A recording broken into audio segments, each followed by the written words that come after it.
Hi friends, once again welcome to the United Traders Day Trading TV. Today we have Bernanke Day or Fed Day. It's May the 22nd and it's dominated by central bank action. So far we have seen something from the Bank of Japan, the Swiss National Bank was stating something, the Bank of England was giving some numbers, and now we are waiting Mr. Bernanke and his testimonial at Capitol Hill and later on the FOMC minutes. So it will be most probably a very volatile trading session. So let's see. Hey Ray, nice that you are in again. So let's start up everything we need in here. Just a moment. Ooh. Unfortunately it takes all the time, a few clicks till I'm there. But okay, here we are. So the market noise, I cannot hear anything, but maybe the market is very slow. Yeah, it is, 4 pips in average so far. Yeah, let me continue where we have been closing off the London session. So I want to show you something very simple, and that is what I have done, how I have continued my trading. You remember I was in with a short position, and you know, I was expecting a little up move. I was thinking of this up move, and so I scaled in into my shorts. You see, I think you can remember the last position we have entered together have been this two. Then price was going up, so I have taken out 2 levels because I was not sure if we may see another up move of 50 pips or something, so I scaled down. Ooh, what's going on there in the background? A sudden move. Let's have a look.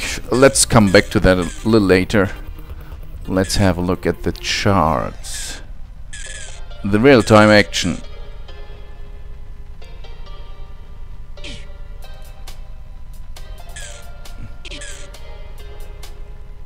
Okay, here we are, but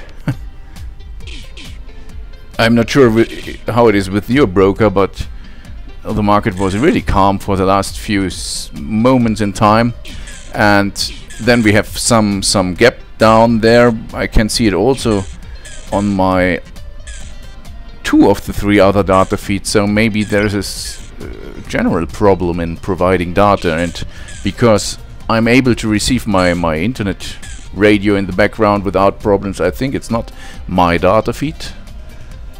Maybe one of the major liquidity providers has some technical issues, because the funny thing is there are many liquidity providers out there, but there are not so much banks, major banks, giving the feed, the aggregated feed to the MT4 platform finally. So one of the major is Citibank, Citicorp, Citigroup. I do not know the exactly name of them. They have changed it several times during the last few years. So Citi is a global player, and Citi is aggregating all the quotes and delivering, is one of the sources providing the final quote to the MT4 platform. So, and I was talking to my broker because there have been gaps here and here directly ahead of the London start, and once again the New York start.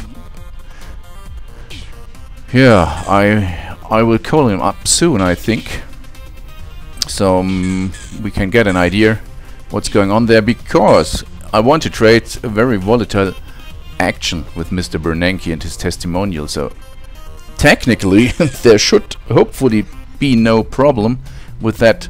But okay, so this sudden move down was just something caused by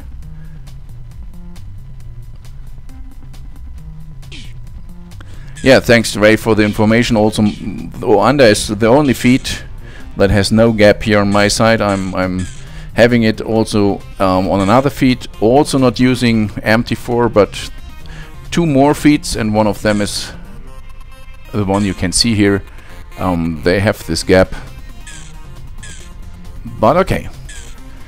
So let's go back to the trading review. So as I was telling you, I was scaling into a short, and as you can see, it was working out nicely here. So I was making back everything on every move up. I was scaling in my shorts again. So finally I closed out, and this trade here was a test of the broker if it is working fine or not, because you can see there was another gap in the feed.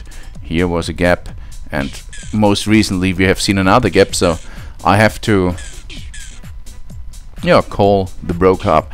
But to bring it to an end, it was going up and there was a retracement, and that was what I was trading there. In the end, let's have a look at the 15-minute chart, what we usually do if we are not watching a single trade. Here it is, the 15-minute chart. Yeah, we have been going up. So this day so far is fitting perfectly into the big boys game plan, and maybe, I'm not sure, but there's some chance that this was already the weekly high. So we have to gather some more information till Mr. Bernanke is coming up on the news feeds. It takes another hour and 50 minutes, 50, not 15 minutes. So let's have a more detailed look on a longer lasting 15-minute chart. So let's switch from the hourly to the 15-minute here, and let's have a look into this trading day so far. Let's size up a little and let's go into it. Here we are. So according to the pattern that I usually draw for you, we have seen, or in opposite to the pattern I usually draw, we have seen some early action going up here. Oops. It's not only the broker having problems, seems my mouse is having problems as well. So but then we have seen a stop hunt low retesting the London late night low, not going that low that we have seen before, and then we have, from this stop hunt low, we have seen the price going up in several stages. Hey, I have to check my mouse. My mouse is not working fine. So finally we have drawn the high here, and since then, and the very important hint, so let me zoom in some more to show it to you in a really big size. Here we are. It was going up. You see, what I usually referring to is this wick here, and then also the next candle here, the 50-minute candle. They have brought it back from this level here immediately with strong 2 candles, and then since then we are staying in a kind of range congestion accumulation. Depends on how this is going to turn out. But hey Rashid, welcome also to you. So yeah, that from the something's wrong with my mouse. Just a second, I have to reboot my mouse. So yeah, it's moving much more smooth at the moment, so maybe that was the solution. A stop hunt and bringing the price back. So it's a typical scenario. So we have been going up after the low we have seen. So this is according to what I try to draw for you more or less every trading day we are in here together. So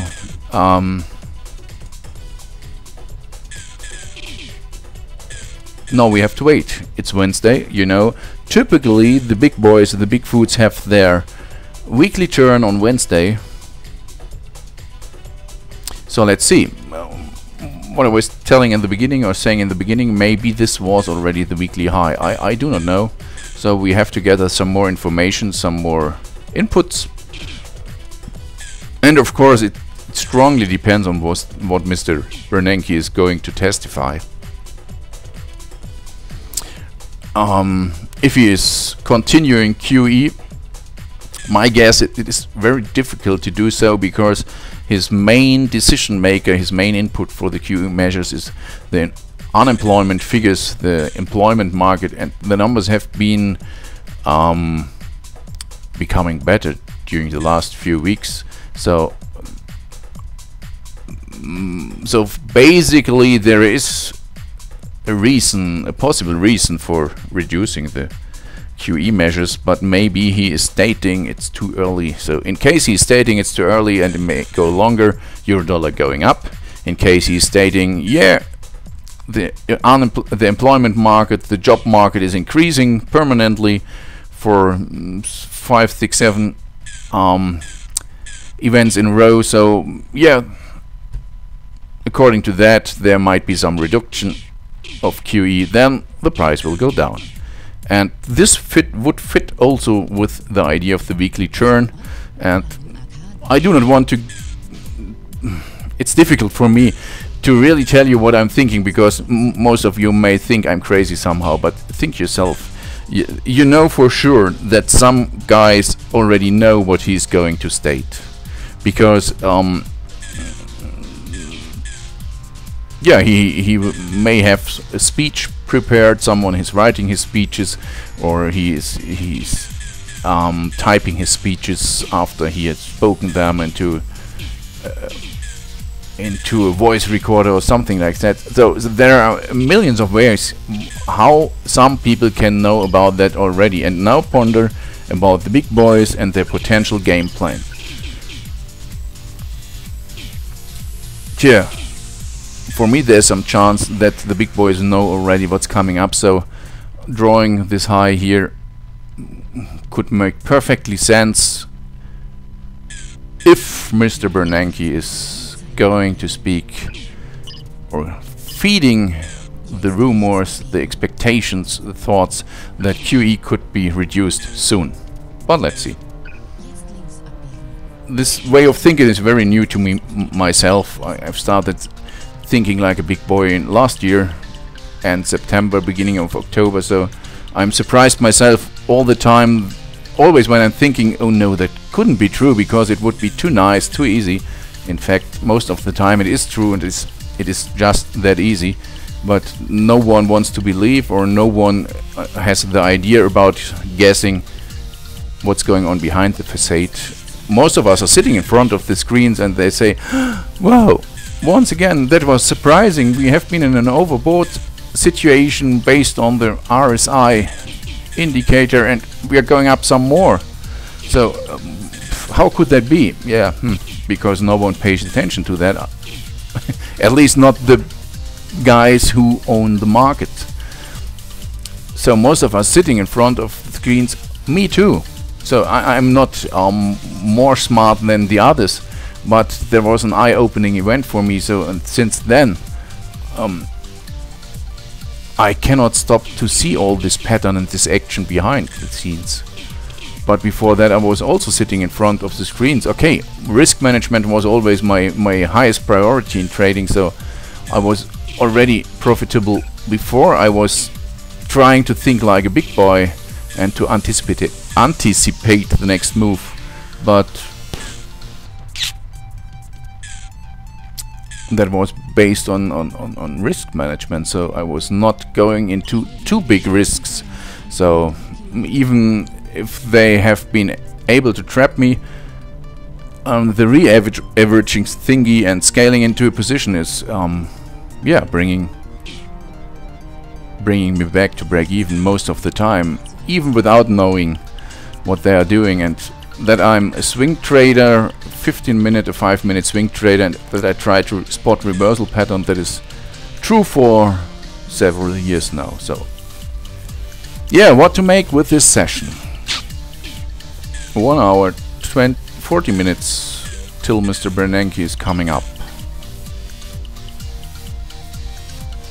And we know the real action will be during this testimonial and maybe 10 minutes before, because the market is getting nervous. We have two camps. The camp Mr. Plosser is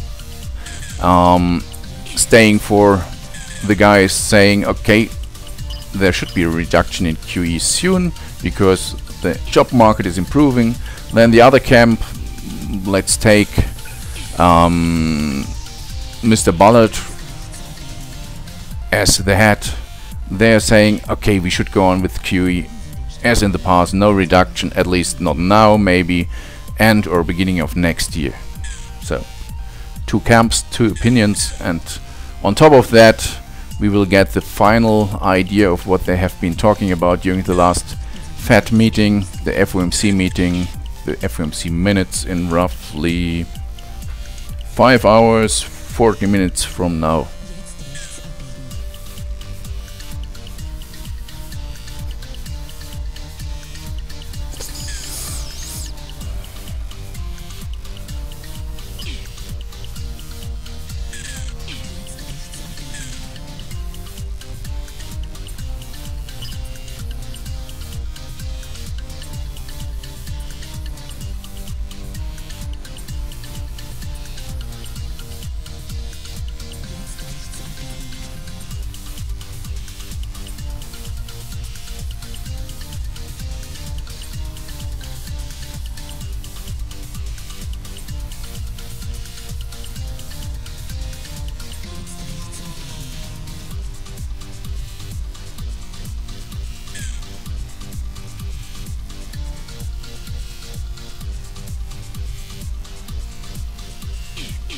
Yeah, we will have also a mailbag action. Let me bring that up for you.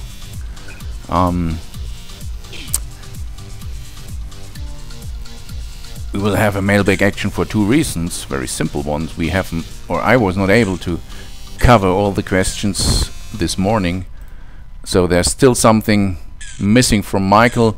Do you think everyone is able to trade a 7-figure account, so something starting with $1 million? And there is another question we will go into, asked by James. Maybe he was in this morning. You have called it yourself ChickenDance. Why not trading a longer trend resulting in less trades, less commissions or spreads that I have to pay, and so in fact less costs? That is a really good question. I want to go into that, but let me try to get back to Michael's second part of the question. Do you think everyone is able to trade a 7-figure account? So yeah, to be very honest, I don't think so. I don't think so. Very simple reason. It takes a lot of discipline, and usually, okay, it depends. It depends on your situation of life. If you're a newcomer coming from university and you have never been trading before, so maybe you can get used to these numbers, and if it is foreign capital, not your own, because you're trading in a bank, it's your job. That it's quite no, not quite easy. It's much more easy than if you're trading your money, maybe the money of your relatives, some good friends. So it's a very difficult situation. I'm not talking about possible legal issues doing that. Not in every country. There's something like family and friends accounts, like for example in the US and also in the UK. Here in Germany there's, for example, nothing like that. But back to the numbers. So it takes some strength if you have a 7-figure account. And the largest real money account I was trading was something that was close to 400k. And there are situations when the equity is drifting around in 25 to 50k. Even without doing something wrong, there are situations like that. So I was not feeling well and not convenient at that moment in time. So at the moment I would say I am, for example, not able to trade a 7-figure account at the moment, but you will get used to, most likely. But it is a process. So start with a small account, and whenever you feel you're ready to size up, do it. And if you see these new numbers on your terminal window, the floating profits and losses, especially the losses, and you start to feel a pressure and you start to feel how you get nervous with these numbers, then it's too big. Go back one step, do it another 1, 2, 3 months, and then try it again. You will have successful trading results only if you do not feel pressured by the numbers. So if you don't think, ooh, this number is too big, having a floating loss of 20k, no, that's not mine. I cannot stand this. And if you think or feel that way, your decision making is disturbed. It is not at top notch anymore. You tend to do weak decisions then, and weak decisions tend lead to an increase of loss. So this 10 or 15k floating loss may turn into 20 or 25k floating loss. Okay, everything should be inside of your risk parameters. So yeah, finally to finish the answer of this question, I don't think everyone is able to trade a 7-fig account, especially not in the beginning. It is a process. You have to get used to these numbers and you have to feel well with it. It could be more easy to get there if you're in a bank environment, so it's not your money or the money of your grandma or a good friend of yours, so it's just other people's money, and many things go different in our emotional world with our feelings then, so things become easier. But something is also true, usually these guys become also more reckless, so I'm not sure if it is really a good thing. What I'm really sure about is that everyone can trade 1, 2 or 300k account after some years of experience. And yeah, that's all I can say. So my personal experience, I was growing a 60k account to a 390k account finally. With the 60k I was feeling very well, with the 100k I was feeling well, 200k was okay, but when I was closing out this account with 390k and having these floating losses, the numbers on the screen, yeah, I was not feeling comfortable. It's 2 years back now, roughly 2 years I think, when I was trading such a large account. But maybe today it's different, but I will know about that in more detail, hopefully latest at the beginning of next year. Then I should be back to levels around 400k, something like that. Let's see. Do we have some news? A typical time, 8:30 New York time. Is there something on schedule for the US dollar? No, only for the Canadian dollar retail sales. So nothing we have to take care about, though the first big number is coming up with the existing home sales in 1.5 hours from now, but it will be overruled by the testimonial of Mr. Bernanke.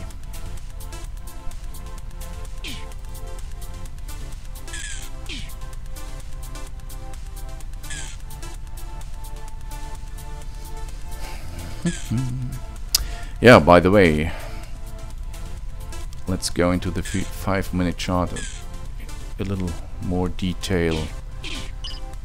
Having the final idea that Mr. Bernanke will cause another turn into dollar strength, euro dollar going down, I think we should see a New York high first during the next 1.5 hours. I'm not sure if it will be a new daily high or if it will be just a retest maybe at this level here, so we have a lower high. But without that, I'm expecting something like that, or maybe it's going up to this level. But I want to see a New York high first to see a down move then.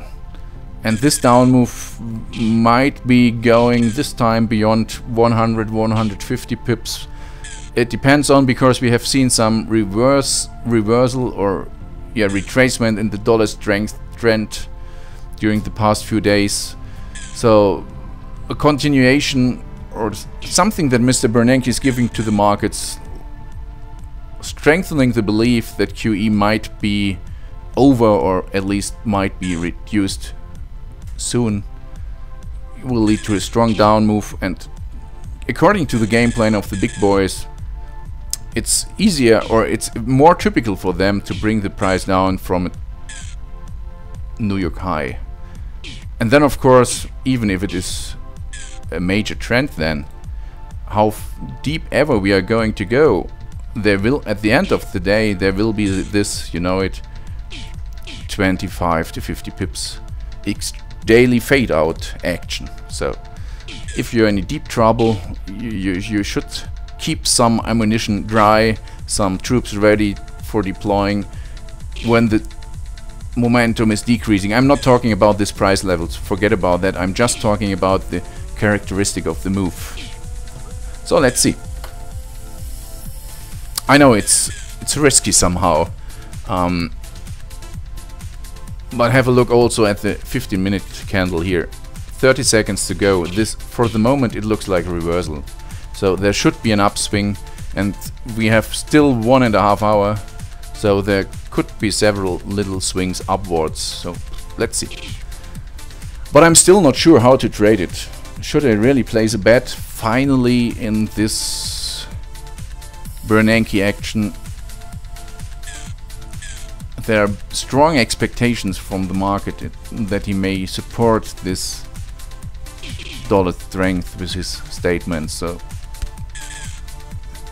if he is not giving something new, or maybe he's just reiterating what he has said already, so maybe that's not enough for the market. The market is really expecting a clear statement to place the bets on.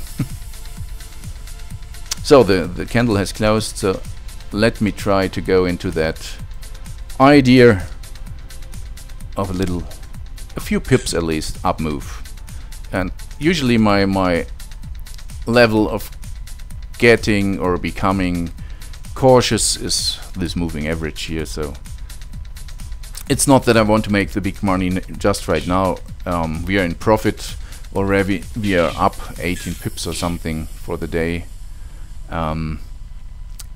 It is just careful small trading.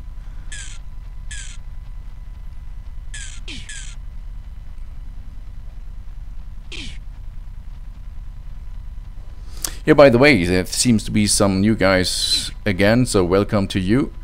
And yeah, most probably you will have some questions. Please do not hesitate to ask.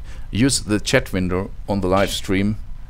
I think you know about that option, or you can try to reach me via Skype, Mahmoud2601, or on my email, so you're directly connected with me here in my trading room. So if something is a deep secret to you, or completely nonsense, please ask.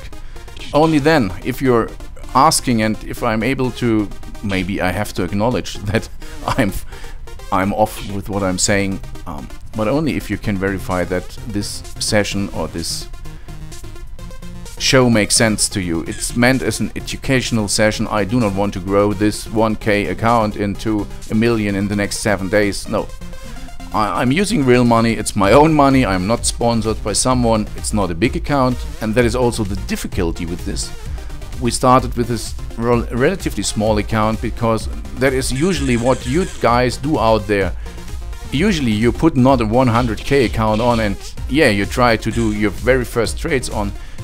Usually you start small for several reasons, and that's what I try to do here as well. So you can directly relate to my way of position sizing, money management, risk management, because it's not far off. If I would use an 100K account, it would be, the numbers are irritating you. The system is still the same, and if it would be possible to show all the numbers in percentage of the account, then it would look exactly the same, because I would not change that much with a bigger account then. But unfortunately MT4 is not able to deliver percentages here. I have switched this view to pips, so that is not a profit in euro or dollar. The single position is shown in pips. If you don't know how to do that, do a right click here on the terminal window, and then you go to profit and show as points. Of course you can go as currency or deposit currency, depends on you. I strongly recommend to use points, to forget about the concept of money at the beginning of your trading career, because it's misleading. Usually we use money in a very different way. If you go to the grocery store, a meaning of $10, $20, $30 is already a very strong one. If you are doing the trading game, 10, 20 or $30 does not mean anything. And yeah, it seems the feed is down again, so what should I say?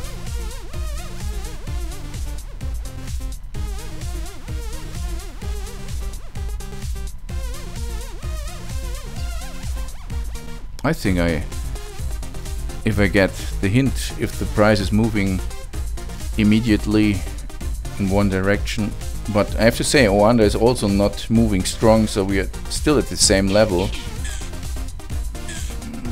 Yeah, difficult to say if it was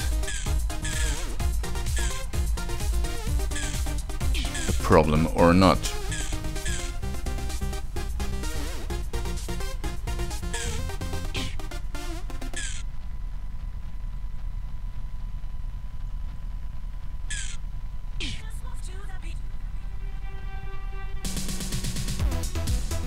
Yeah, I would write a message via Skype to the broker. So let me do that.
So the message is out, so let's see what Mr. Broker is answering.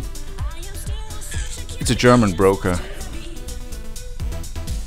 so I was writing in English. No, in German. I was not writing in English. So we are at the moving average there, another 7 pips. Should I take it? Yeah, I should have done so, it seems. The 1 minute, have a look here.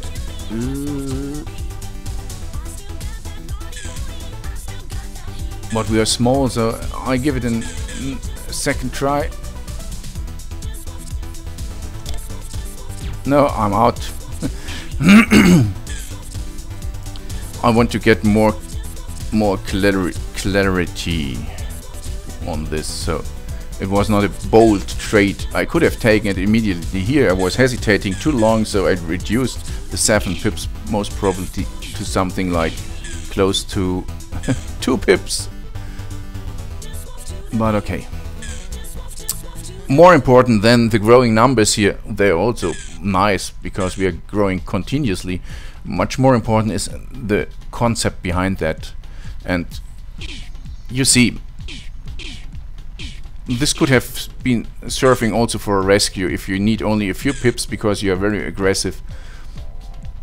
See how price is playing around with, usually with this moving average, the 4-hour benchmark. So it's, if you have this very few key concepts in mind of support and resistance area, of reversal pattern, you should be fine. On top of that, be not too greedy, or be not greedy at all. You should have a motivation for trading, and that is making money. That's okay. That is also not insane. That's fine. That is why we are here. But like Gordon Gekko was saying in Wall Street, greed is good. Yeah, in certain ways, yes. But most of the time it's not that good for trading, especially if you're trading yourself.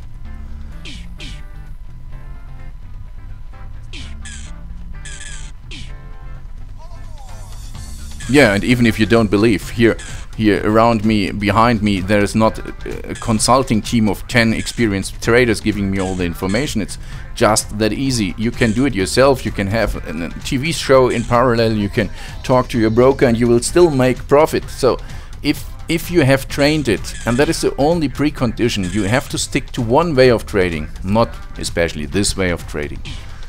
There are many other ways that may fit better to your character and your personality than this, but you have to train it, and that needs several hundred hours of trading, and then it starts to become second nature. And then, yeah, it's like riding your bicycle. If you have learned it once, you will never forget about that. It will work for you. There may be market situation or the terrain that you are riding your bike in that is hard to ride, but finally you still can ride your bike. You can still trade without big losses.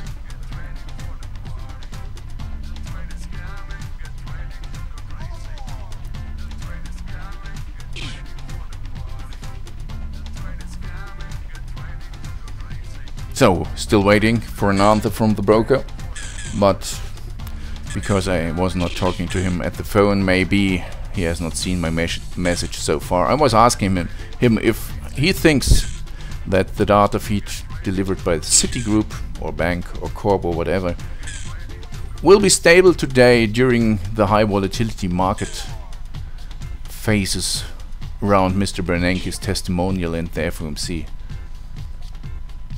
If he says he does not know, they are claiming also the issues against Citi, then maybe it's a better decision not to risk any money. And this, and because I can see it on two more data feeds, MT4 based data feeds, it's not an issue of this broker, it's an issue of the data feed, and there are only 5 different data feeds so far I know, and the main data feed is delivered by the Citi, so there's a good probability that with many other brokers you will have the same issues at the moment.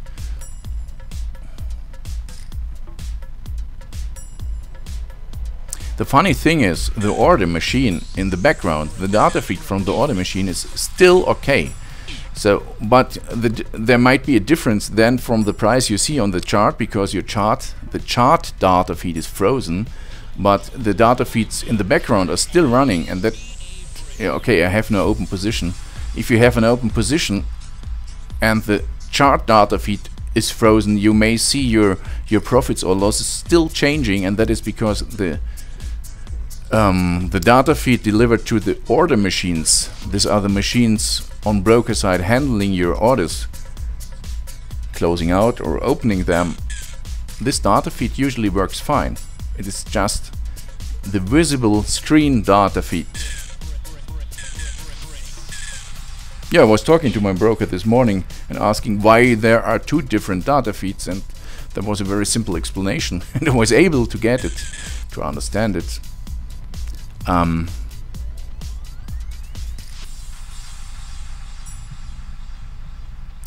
the data feed we see on the chart is somehow an aggregated data feed. A liquidity provider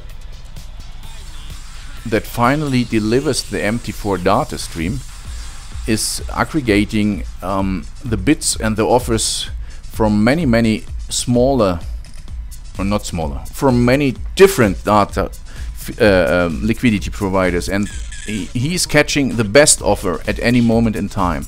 And that is something that is going directly to the order machine in the background, and then they have to set up or build or to compile the aggregated data feed, also sending this offers to you, that you can see it on the chart. So usually there should be no gap, but sometimes for technical reasons, and this for a few days there seem to be some problems with that, the visual data feed is freezing. You can see it 3 times already today. You are still allowed to trade, but unfortunately you are trading in the dark. You cannot see what's the real price unless you have several data feeds on like me. So I'm usually aware if the price is going in my direction while the data feed is frozen or not. Yeah, let's see if we will have a New York high going a little higher, getting closer to the daily high to draw more or less perfect scenarios then. But it may take several swings. Have a look here at the 1 minute, the wicks at the top. Have a look here at the 5 minute, the wicks at the top of the closed candles. They show some weakness, so I'm not sure.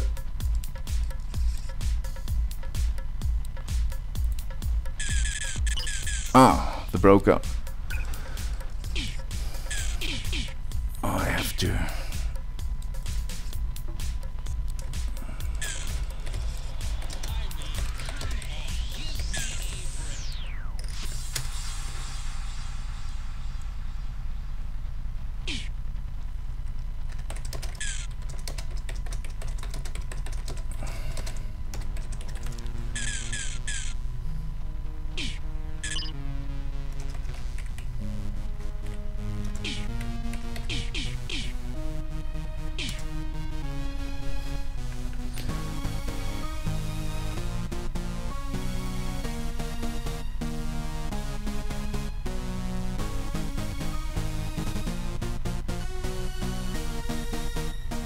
Yeah, maybe.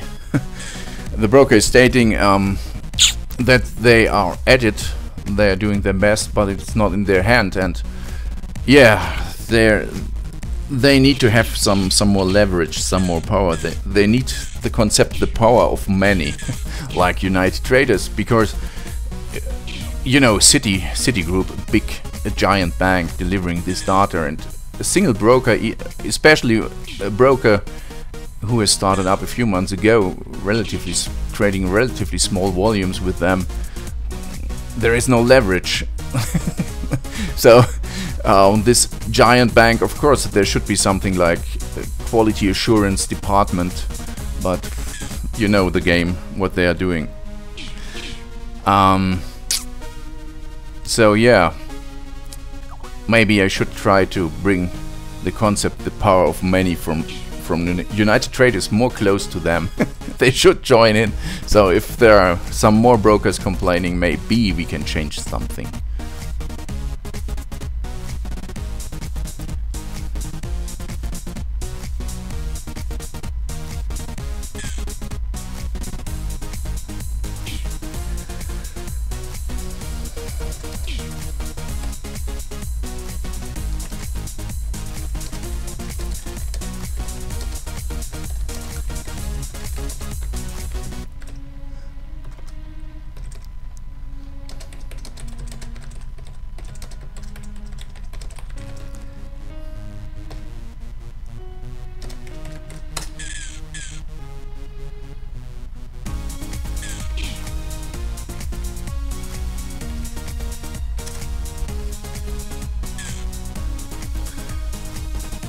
So the next candle, 1 minute 45 seconds. Maybe there's a next downswing in the making. what can we see on the stock market so far? Not that much. It's not moving that much. The stock markets are infected by Mr. Bernanke as well. It's not a currency game. Basically, it's a stock market game. Because all the money that Mr. Bernanke was printing during the past few months, since he has started these QE measures, this really strong QE measures, was going more or less into the stock market. If there is cheap money in the market, it needs to be invested somewhere, and that is the reason for the rally in the US stocks and also in the European stocks. It's not because the companies are doing so well. No, no, no. It's the cheap money. It does not make any sense to have this cheap money on your account. It needs to be invested. You need to have a return on that. You need to gather some gains on the cheap money, and that is the reason why the stock market is also very interested to see where this QE thingy is going to. A reduction in QE will lead to a decrease in stock prices as well, because there is not that strong demand for buying more stocks then. So it's a turning point if they are going to reduce the QE measures. Yeah, the more I'm talking about that, the more surprising it would be if Mr. Bernanke is really giving strong hints that he is going to reduce. Okay, but maybe there's some reason. Maybe the balance sheet of the Fed is getting too big, so he needs to reduce something. I do not know, or maybe there's some political pressure. But the Fed is stating all the time, the same as the ECB, they are independent and not depending on the big heads in the politics. So let's see.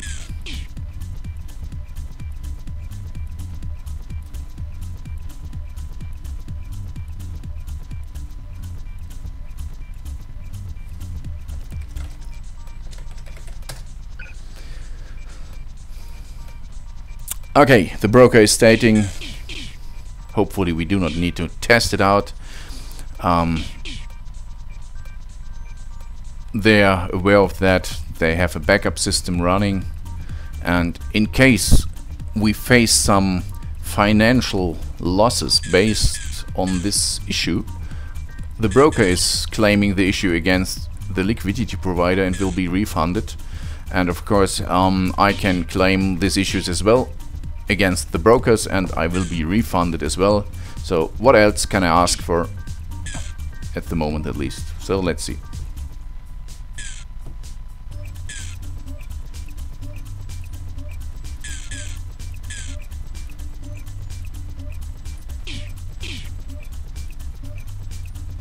Let's have a look at the hourly, because in 9 minutes the hourly is going to close. Let's have a look there.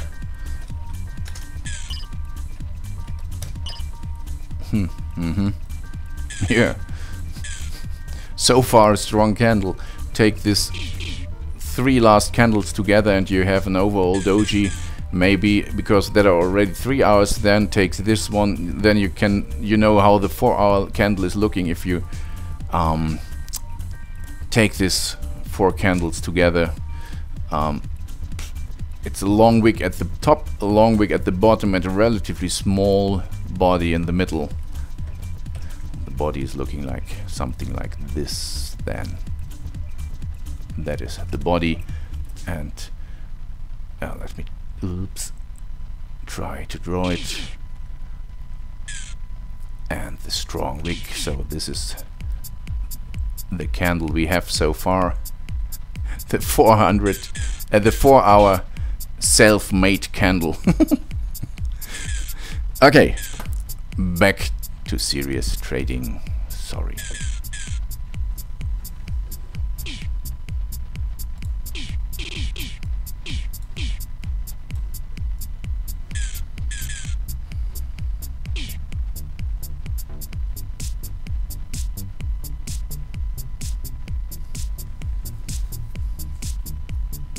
But for now, it seems it's not so easy to break up some more. Have a look here. 3 attempts to go up, 3 times rejected. So this moving average so far the New York high seems to be stable.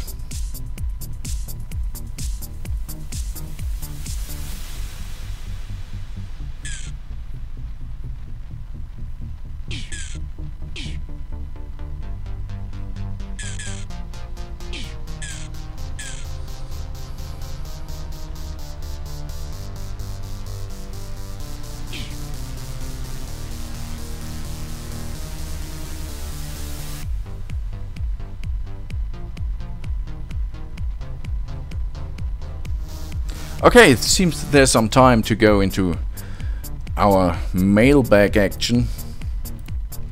So the first two questions from Michael, we together with this session this morning, I think they are answered.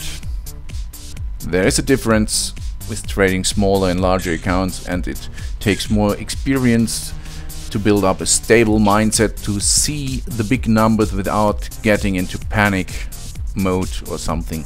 So yeah, and I don't think everyone is able to trade a $1 million account. Something that is for sure. In any case, it will take time to get there, and maybe it's easier in a bank environment or in a hedge fund environment when you're trading other people's money. If you're trading your own, the money of your grandma, the money of your best friend, it's a difficult situation. Okay, so the next question from James, received by email during the London session. The chicken dance. Yeah, I call it chicken dance, what I'm doing, because I'm sometimes taking profit relatively early, not to risk anything. So I prefer to have 2 or 3 or 5 safe pips, and I favor them against risking some more and maybe having 10, 15 or 20 pips. So the very valid question is, why not trading a longer trend resulting in less trades, less commissions or spreads, and less costs finally? Yeah, why not? How to answer this best? I'm somehow a technician, I'm a number driven guy, so let me ask you something very simple. What should be easier and more reliable? Should it be the prediction for the next 1 minute, or let's say 5 minutes, or should it be the prediction of the next 5 hours, or maybe the prediction of the next 5 days? I would say it's easier to have an idea about the next 5 minutes than about the next 5 hours. Simple reason for that: during this 5 hours, especially in Forex, a 24-hour market, so many things can happen. One of the politicians, the big heads, can do a statement regarding an economy, the worldwide economy, the situation of a certain country, a situation in the Eurozone, and it can move the price strongly. And with every minute, the probability that someone is stepping up and stating something is increasing.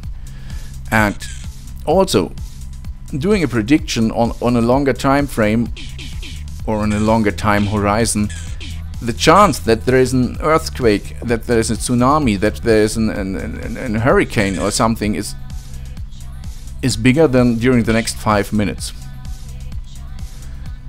And because for me, so I feel it's something like, it's also a personal decision. I feel more comfortable trading shorter time frames. I feel much more comfortable having trades on only as long as I'm in front of the screens. I do not want to have a trade on with a stop loss or a take profit going overnight. No, I'm a day trader, and that is a very basic decision you have to make. And I think the chances of day traders may be bigger than the chances of the long-term traders, because of the reasons I have described to you. The probability that something is happening that you have not had in mind, the market was not having in mind, is increasing the longer your trade is running, or the longer your prediction is going.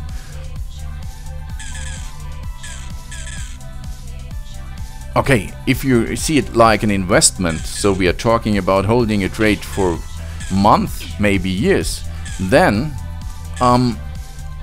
it might be more reliable then, because then you can base your decisions on the very basic fundamentals. And for example, if a country is going into a deep recession, you can be sure it will last for a year or two, maybe three.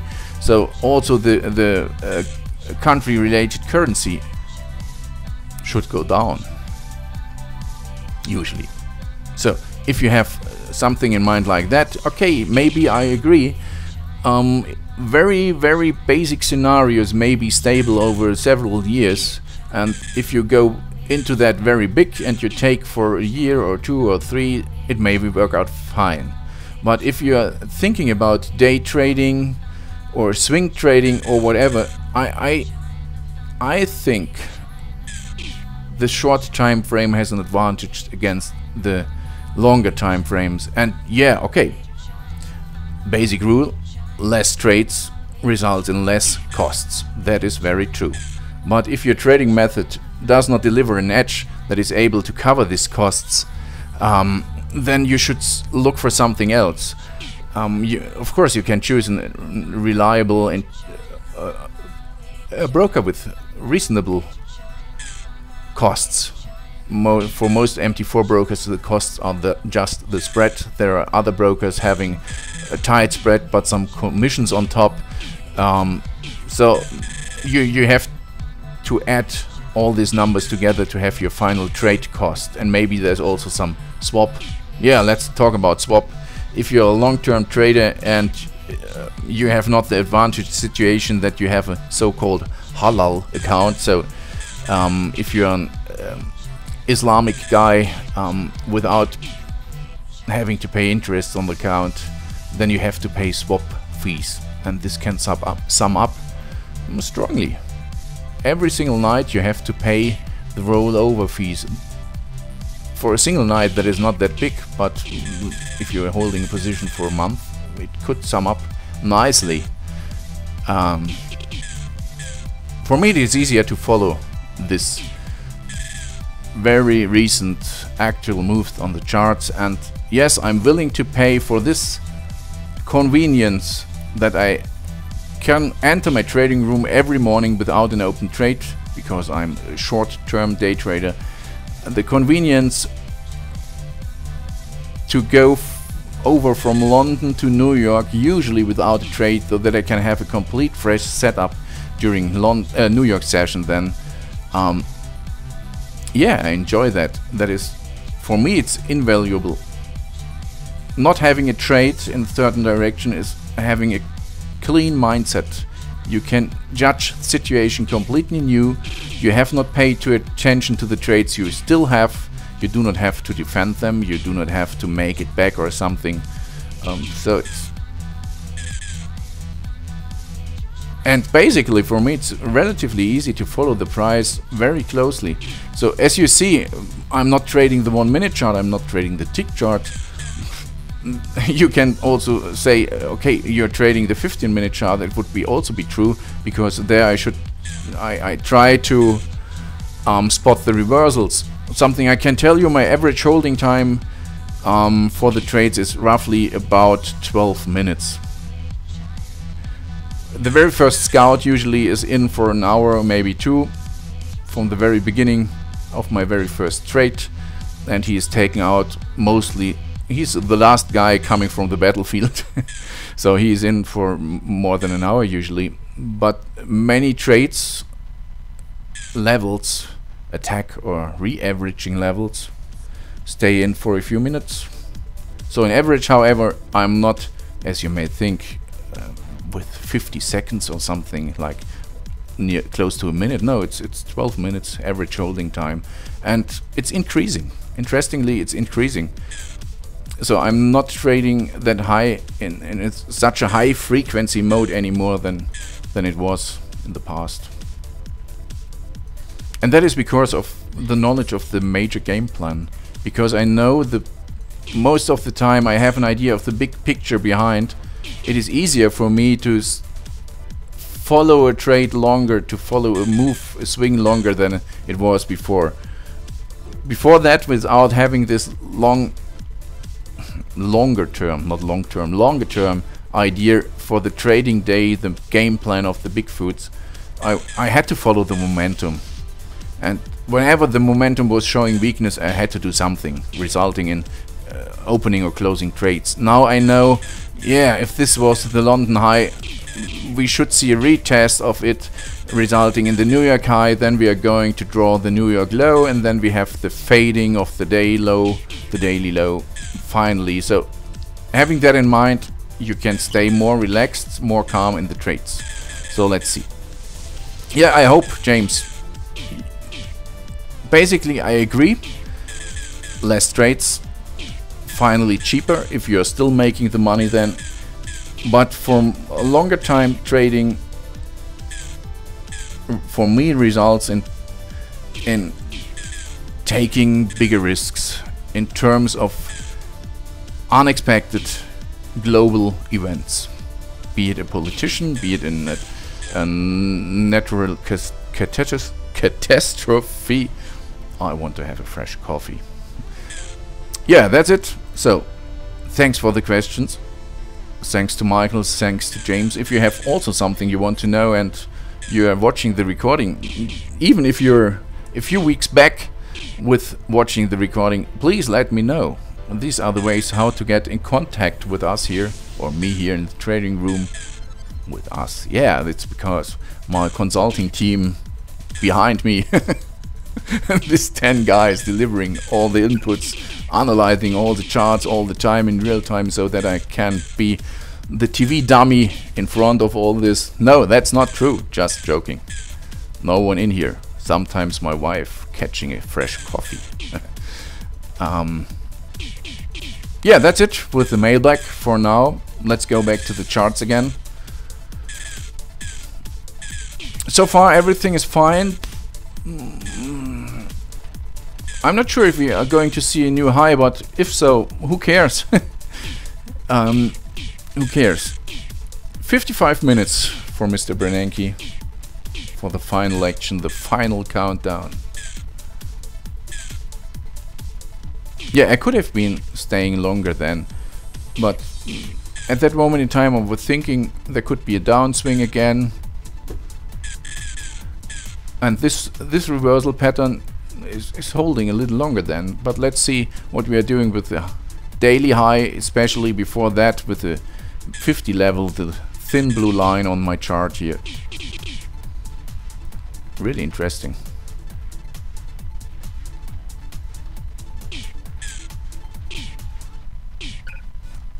There could be a churn now. This would serve as a New York high to bring the price down, maybe pressured down with some statements from Mr. Bernanke then.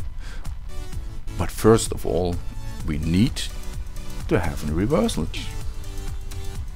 Something that should be visible on the 1 minute first, confirmed by the 5 minute, confirmed by the 15 minute, and so on.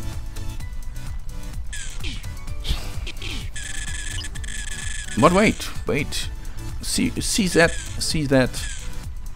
That is power, and at the moment we cannot say it's because of a news. So if there's not showing something up, that is the power of manipulation. So they want to draw this picture.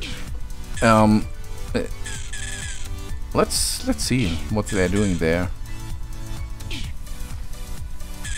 The same like yesterday, or was it this morning? I'm thinking about going short. Why? If my game plan is right, we are going down in any way. Maybe with Mr. Bernanke's help, or maybe we see a downturn before he is coming up.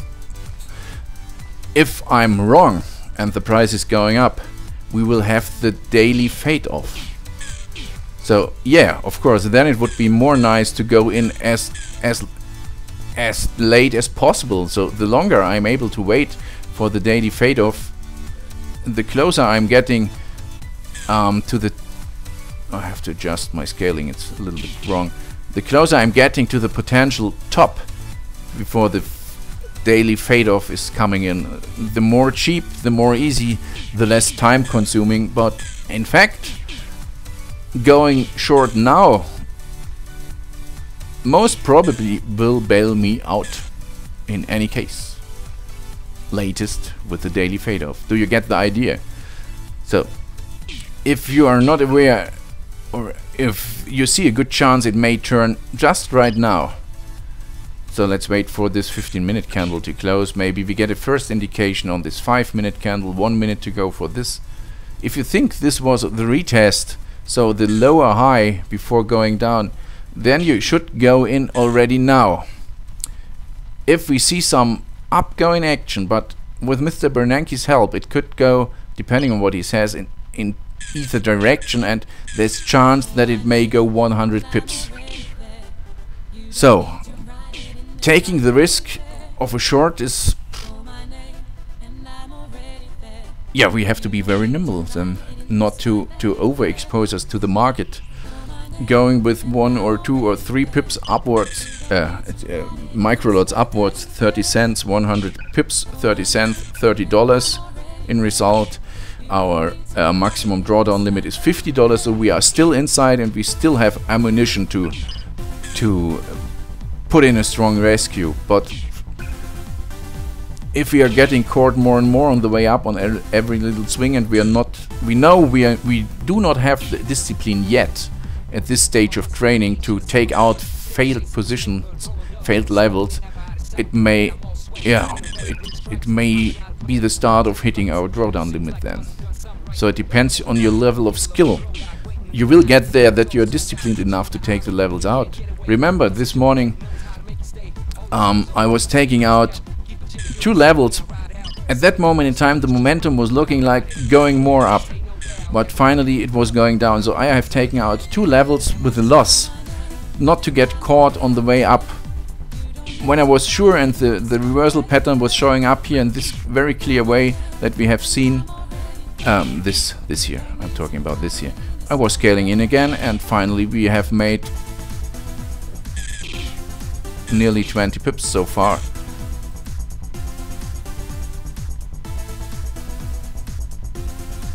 Yeah, I want to see the next 15-minute candle closing, but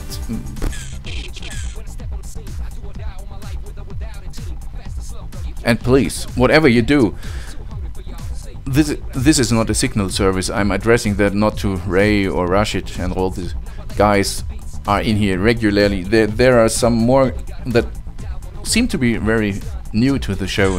It's not a signal service, so I'm not telling what to do. It's up to you. I'm just giving my thoughts. I'm explaining what I'm doing, if I'm doing something, or what I would do in this or that situation. So I'm giving you my thoughts, the topics. All my thoughts are going around in a situation about risk, about patterns, about reversals, about big boys, about Bernankes, all this. But please, stay tuned. I want to catch fresh coffee, so I'm leaving for a second, or maybe 50 seconds. I'll be back just a sec. Please stay tuned. Thanks.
Thanks friends, thanks for waiting. Back again. Yeah, this time I'm running not out of coffee beans but out of sugar. But okay. It's not the taste I like, but better than nothing. The last minute of this candle. You see the 4-hour benchmark in the background is more or less horizontal. You can see it here as well. So we are waiting for something. But there are only 45 minutes left and then the show should go on.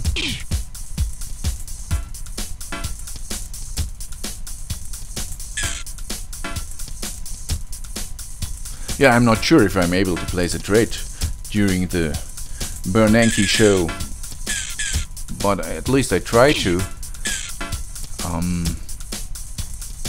It's not always possible. Maybe he's giving a very strong statement at the very beginning and the market is dropping or popping in a blink, so the action is over. Then the next event is the FOMC in 5 hours from now.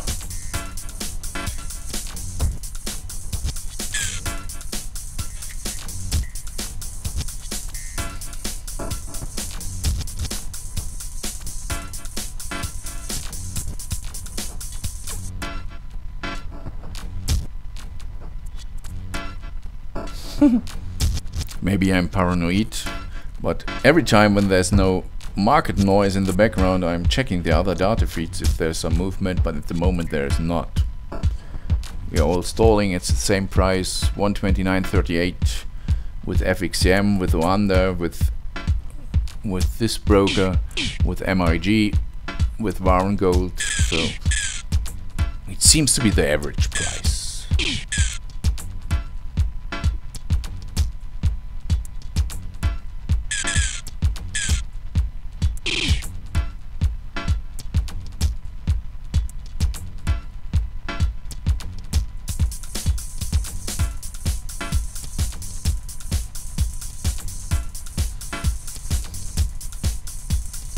So the 15-minute candle has closed. There's a strong wick. Something is wrong here with my microphone setup. So are they breaking?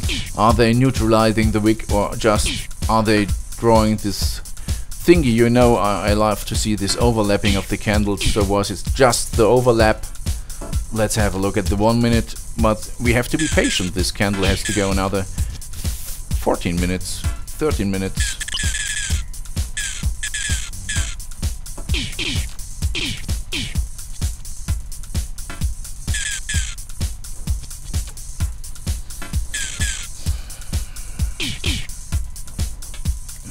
Something is wrong here with my technique. Hello, technique.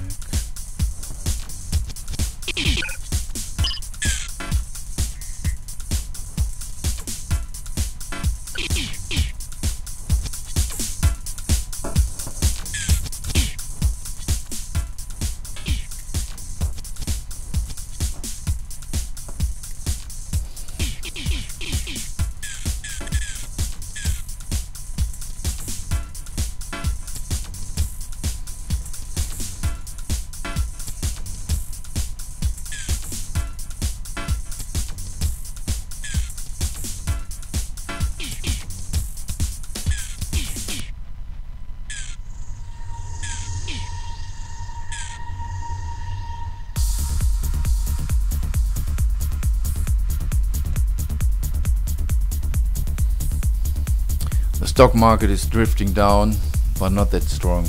We are in a very tight range for the whole day, and we have been above the move 4-hour benchmark and also above the daily pivot line.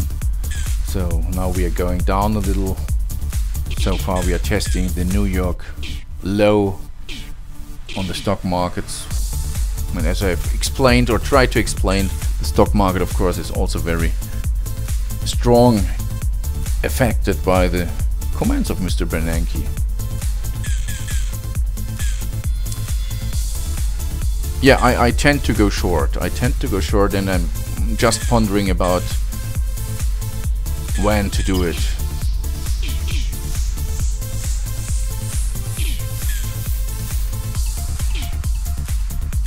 On the other hand, it's a training in patience.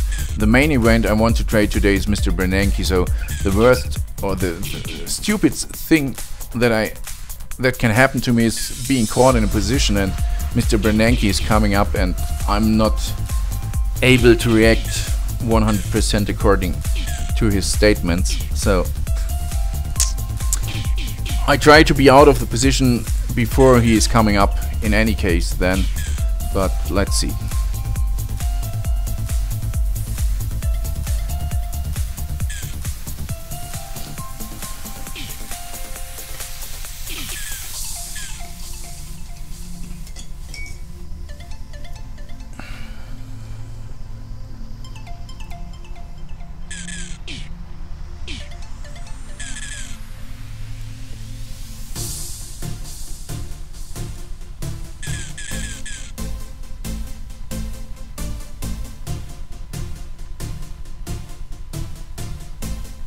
Yeah, maybe a good time to ask some questions. If you have one, please come on. If there's anything, if there's nothing, that's also fine. Please, but feel free to do so. Do not hesitate. There's nothing wrong in asking questions, especially if they are very basic. Because I have the feeling that we should come back to the very beginning of all this and the basic steps very soon to give the new guys following the show a chance to know what I'm talking about. But let's have a look at the news feed. For now, maybe there's something interesting.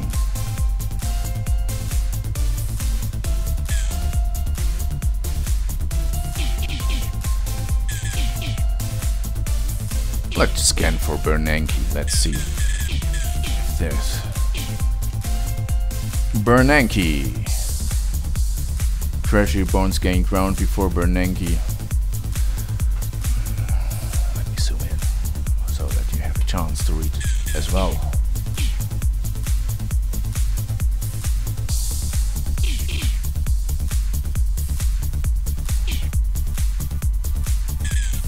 Anxiety over Fed tapering off eased somewhat after Dudley and Bullard comments yesterday. Yeah, that was a dart move, Mr. Dudley and Mr. Bullard. These are the guys from the camp saying let's go on as we have done in the past. Strong QE, strong money printing. Let's stay for a while that way.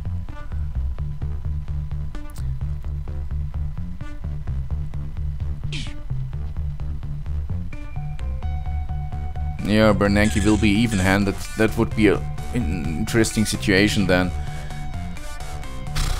I do not know what the market is going to do then, if he is not delivering strong hints in any direction. But let's see.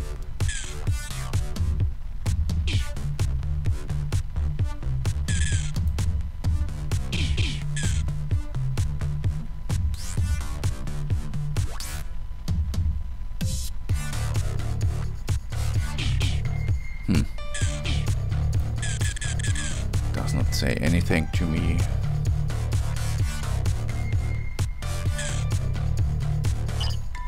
Yeah, that is the question. Did Dudley provide a hint on Bernanke? New York's Fed Dudley may have provided more than a few hints with regards to what Mr. Bernanke will say at the testimony later today. The gist of Dudley's view is, first, it's too early to taper due to near-term uncertainty over economic outlook. Second, a better idea of when to taper will come in 3 to 4 months.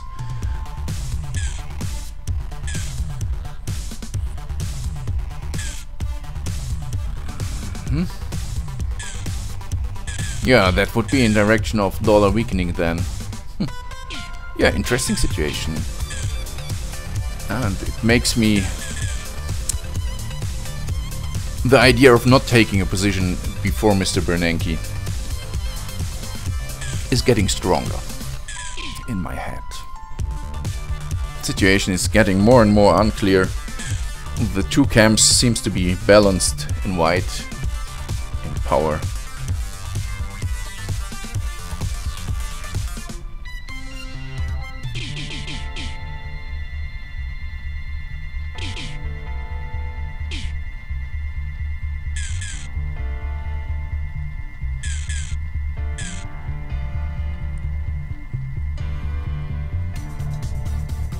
Yeah, we can do another big poll on about the opinion of the market, and let's wait. Let's see what Wall Street is doing in 6 minutes. So we have the majority of the US investors, but I wonder if they do much. They will be waiting another 30 minutes, maybe 45 minutes or an hour till he has finished with his testimony. So, waiting.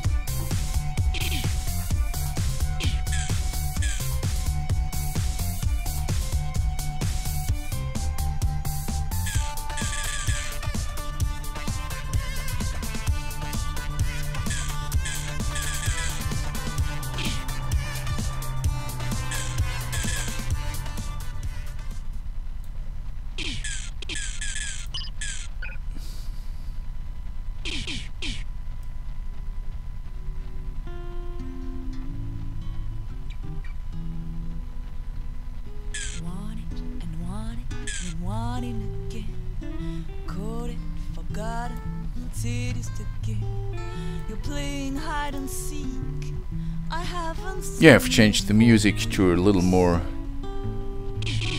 calm, jazzy piano music, because we have to wait. We have to stay patient, so maybe the best thing we can do is to fall asleep for the next 30 minutes. And then I will give you the wake-up call.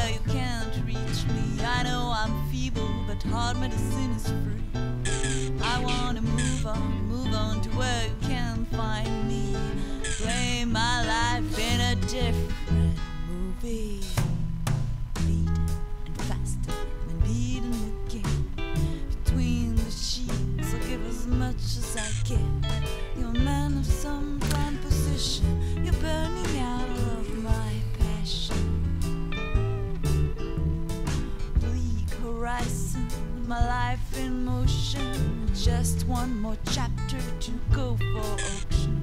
Today on top of your subject, I'm lying there in fear, naked. I wanna move on to where you can't reach me. I know I'm feeble, but hard medicine is free. I wanna move on to where you can't find me.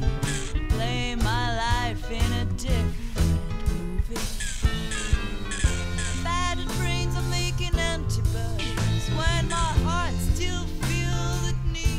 Hey, it's a hard piece of work for me not to take a position. I was tempted to stand in the short position 3 times in the last 5 minutes.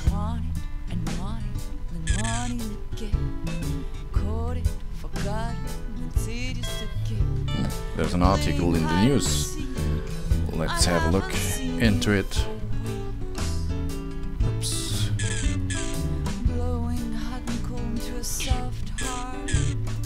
Watching a love life like some banker's chart. You think you have all the answers, none of my questions get hurt. I wanna move on to where you can't reach me. I know I'm feeble, but hard medicine's free. I wanna move on to where you can't find me.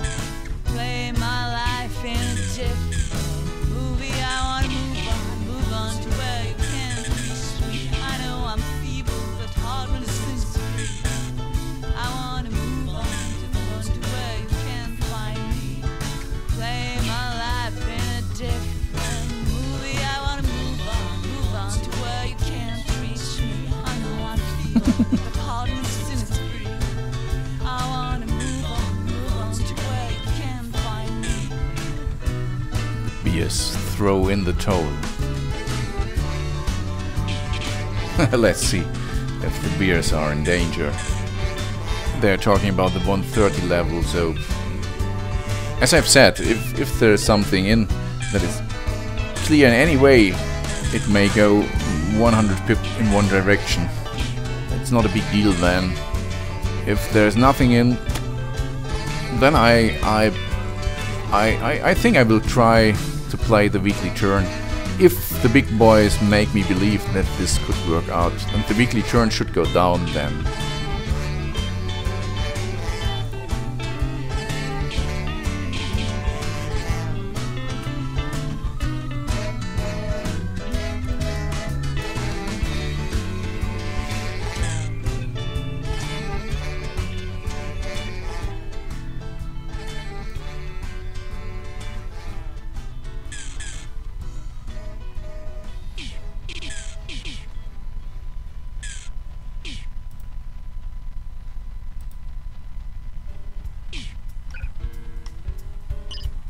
Yeah, by the way, even without having a trade, you can build on your positive mindset, on your belief in your skills. For example, like I've done, drawing a scenario for your trading, like I was doing. This might be the high, then we may see a retest close to this level here, and then we are going down, drawing a low. There's a chance that this low may be 100 pips away from or below the price from now, and then we see this daily fade off. Just drawing a scenario for doing in private, or maybe you have some lines on your chart. If you have been right, that's cool, even without having a trade. So you're in training, so there's no need to take the risk of a trade with this maybe very new approach about seeing the market and trying to guess about the scenario behind. So, and that's also true for me. I'm relatively fresh to this way of thinking. So drawing all this for you, usually I'm trying to put real trades on these ideas. But for example, if there is nothing on and Mr. Bernanke is delivering something resulting in a spike up or down, so that I'm not able to enter. At the end of the day, if my scenario that I was describing to you 20 minutes back will come true, it is for sure something to focus on. For example, during the 2 minutes that makes the difference, the little setup of our trading mindset, the push for our self-fulfilling prophecies for becoming successful in trading. The positive feedback loop to emphasize the good things we do, not the bad.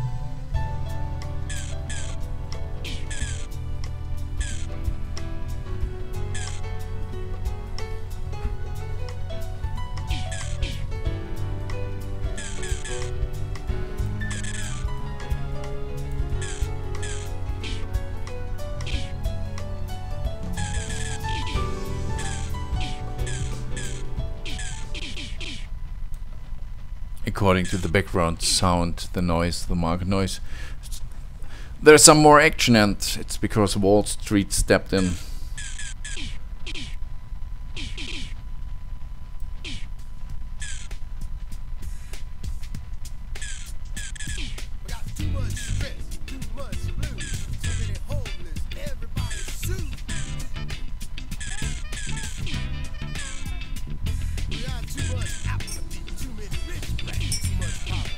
The stock markets, have a look at the DAX and the S&P 500, are pointing down at the moment. Stock market down, if it is going to be a valid direction for the stock market for the next 10 or 15 minutes, means that our poll, the questionnaire we have sent to the market, is answered in the direction Bernanke is going in direction of QE tapering. That's a way. Stock market down, and finally Euro US dollar down then.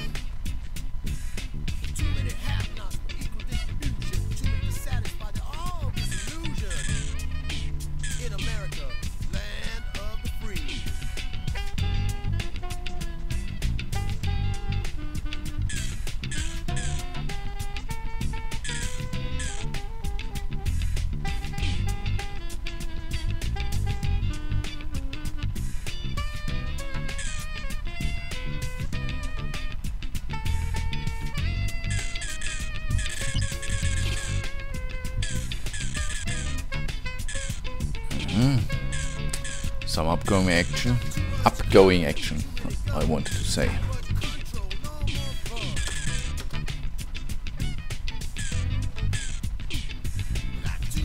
Yeah, another email from some Forex guys promising once again 80% of winning trades, but I feel more comfortable with doing it my way, so I know what I'm doing, so it's difficult to rely on the black box. You remember I was spending the first 5 years of my trading career since 2002 on building robots for the stock markets also. I've built these robots of my own, so it was easy for me to trust them. But I think a robot based on a system you have bought on the internet, I never can do that. I can put them on a demo account, yeah, for sure, but to put my own money on it, difficult.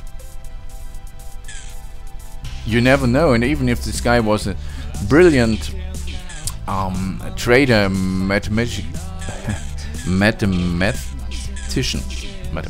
yeah, scientific guy, there's still no proof that he was a good coder as well. So even if its algorithms and formulas behind are brilliant, the software might be so bad that there are so many mistakes in the software, finally blowing up your account, not because the trading idea is bad, but because it's low quality software. So for me it's difficult to go with software from someone else if it is not on a professional level. Of course, MT for itself is from someone else, but okay. I think I've seen a number, 10,000 brokers worldwide are using this software, so it's by far the most used Forex trading software.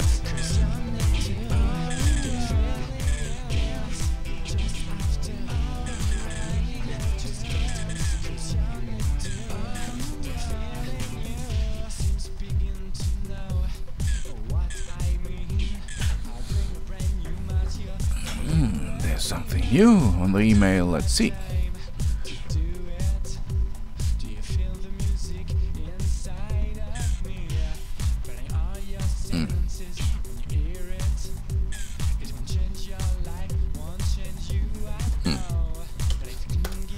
The more email addresses you have, the more spam email you get. I think the number of my very personal quote of reasonable, serious emails is less than 5% of all the emails I get day in, day out. I do not know how it is on your side, and I have configured the basic spam filters and all this, but there are still so many mails getting through that, even with training the spam filters. These guys having always some new ideas how to get through it.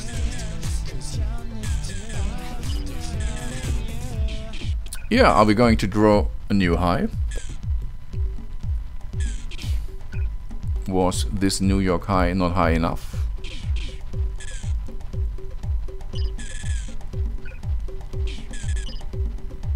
It's possible, why not?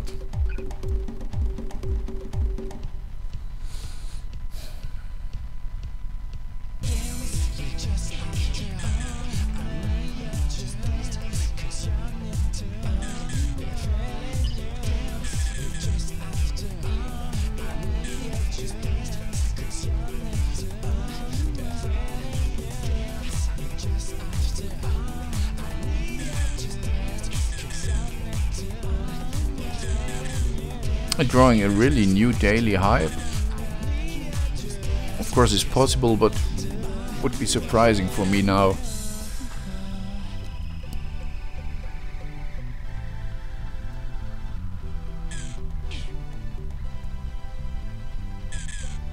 Let's have a look at the longer lasting 15-minute chart to see possible new. Well, let's take the hourly chart first. Let's scale in. later on, then I think we have to go back to last week. Yeah, here we are.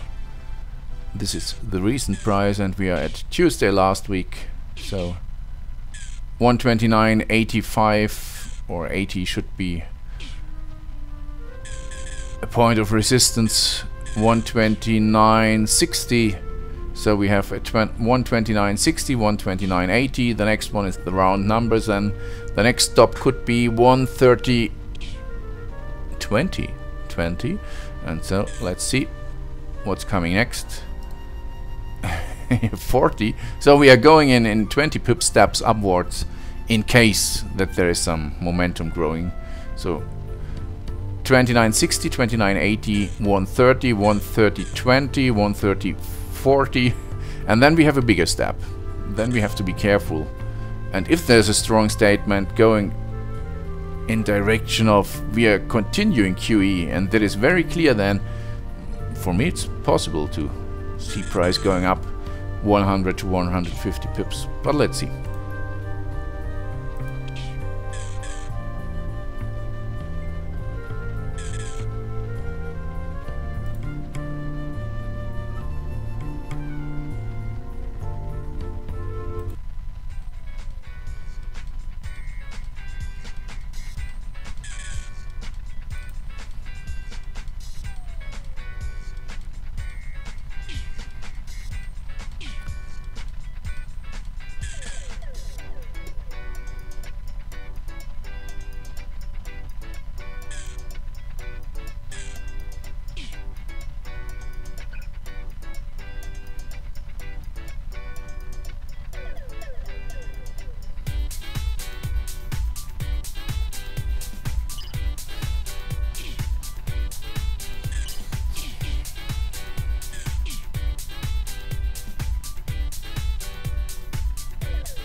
So at least the US stock market, the S&P 500, was going up during the first 10-12 minutes.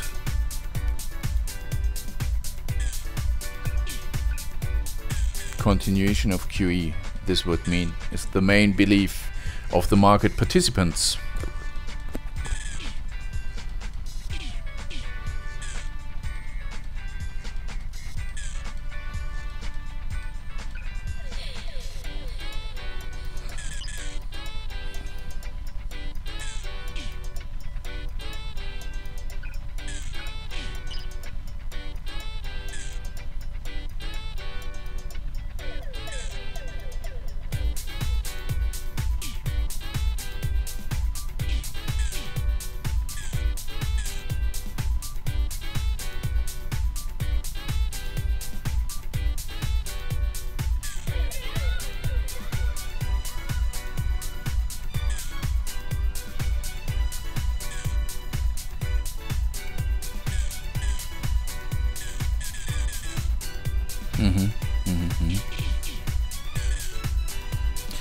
Yeah, maybe there's something coming through that is very typical for our way of thinking.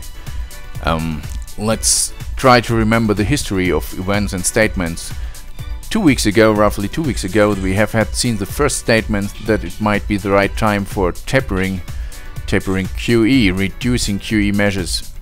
Last week and also yesterday and on Monday, we have gotten some hints that there might be a different camp in the FOMC, that there might be a different opinion about that we should continue like with the QE like we have done during the past few months.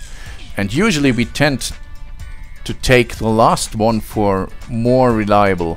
So in the history of events, the continuing QE like before message was the most recent one. So maybe the market before Mr. Bernanke is really coming up and giving a statement, so we might see some more up momentum.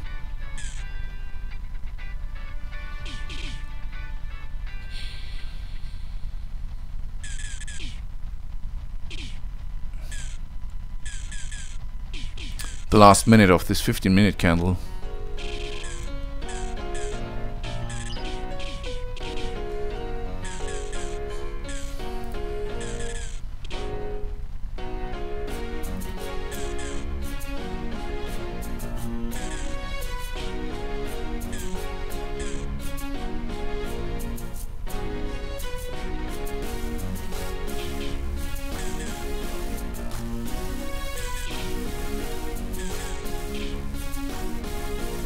20 seconds for this candle. Momentum on the Dow, momentum on the DAX.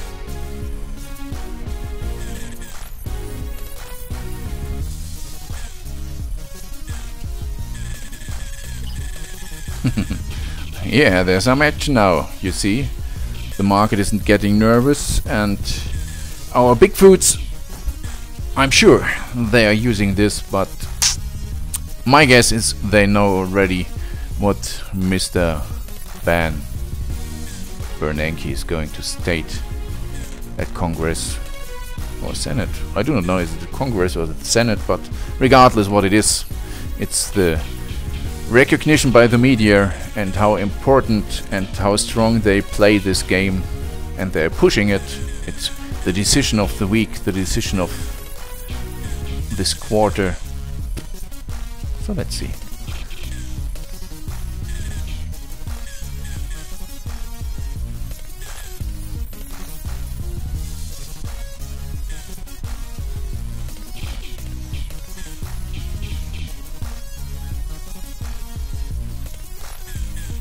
There's some more action in it.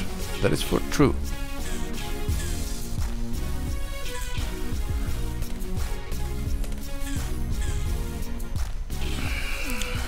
So let me try to test if the Bloomberg setup is working here on my side, so that I can use the audio stream. To see why it's so important to not only the US but to the other European countries. So government figures show that in 2010 the effective corporate tax rate in Ireland was 6%. Yeah, it seemed to work, I think. Negotiate a lower rate. But if you look at So other countries, let's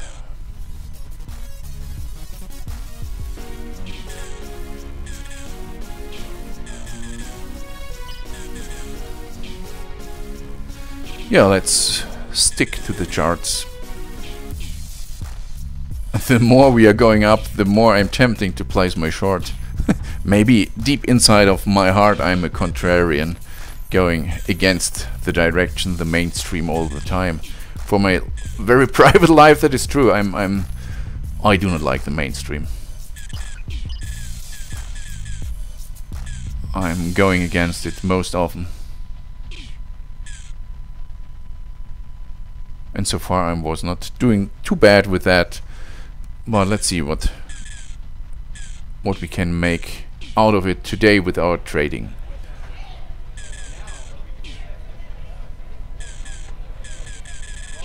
Oh, a new high. Yeah, strong break up. So the market is playing this game already. Nervousness. Yeah, and the market does not know. Not to know what's coming next, so.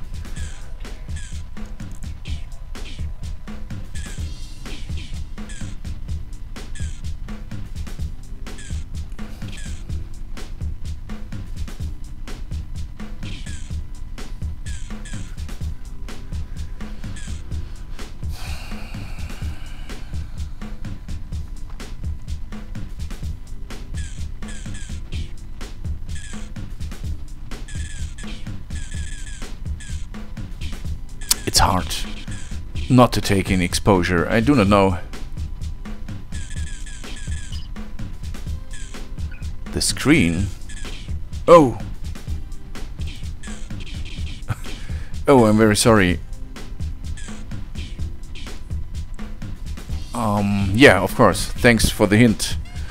Not sure when I was hitting the button accidentally. So, I hope we're fine again.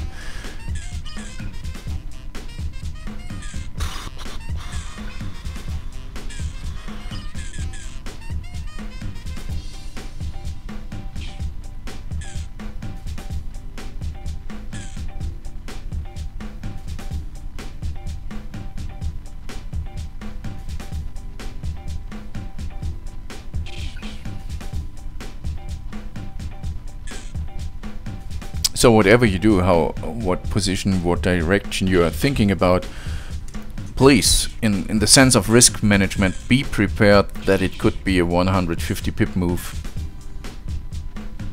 It's not unlikely if there's some clear message in. If it is some wishy-washy and no one knows what he wants to tell, and maybe he does not want to tell anything to the market, so he has to go to the testimonial, to the questionnaire of the lawmakers there, and he does not want to disclose too much. So maybe in this case we are hovering around with strong volatility, but in case we get a clear direction, clear statement, 100 to 150 pips could be possible. So if you're in a position, or if you're taking a relatively early position, be aware of that. Do not get too strong. There are the times to make really good percentages to the account when we do not have such a big event. So basically when we know what the big boys are doing in the background, it's a good situation to make big money without such volatile news events. So trading this is really difficult. Or risky. Not difficult, risky. If you expose you too strong to the market too early, and in the last 5 minutes of his statement he is bringing up something surprising, woo, that will be painful, and you have to be quick then.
Yeah, waiting can be so boring. Really hard.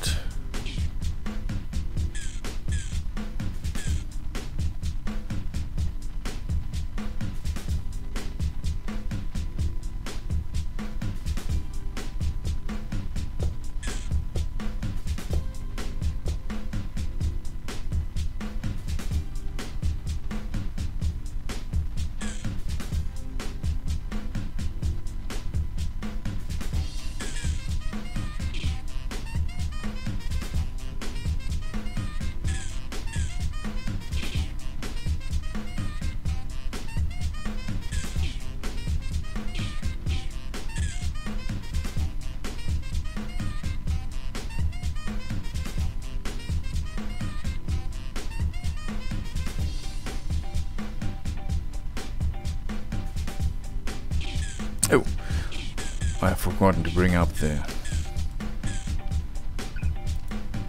Bloomberg TV stream.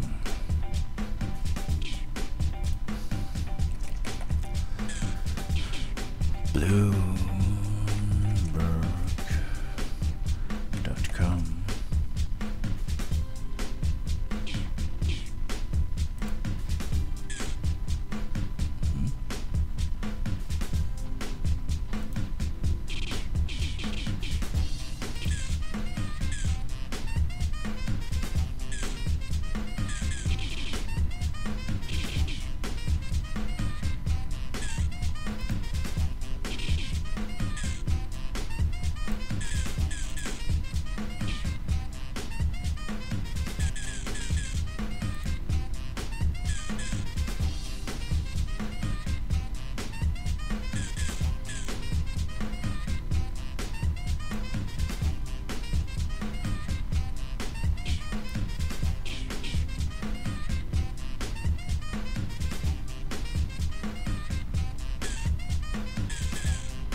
So, at least the first hint that it may come up soon.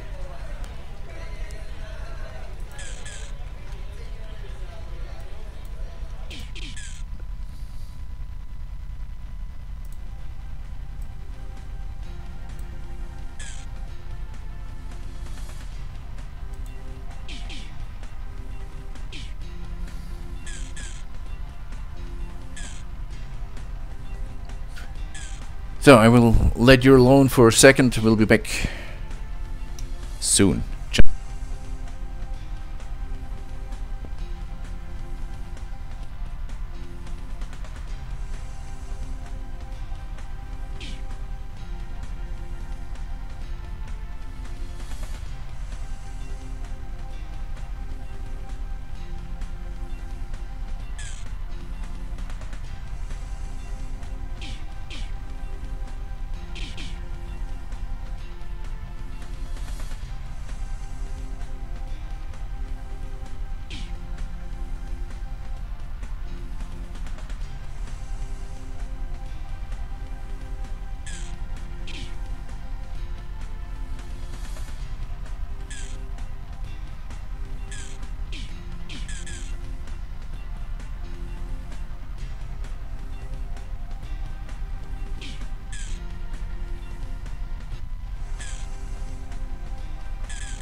We are about 30 minutes into the trading session right now, and stocks are higher in anticipation of a big event happening in a few moments. There's a lot happening in today's session. Street Smart anchor Adam Johnson is here with today's Triple Play. And Adam, we're watching Ben Bernanke.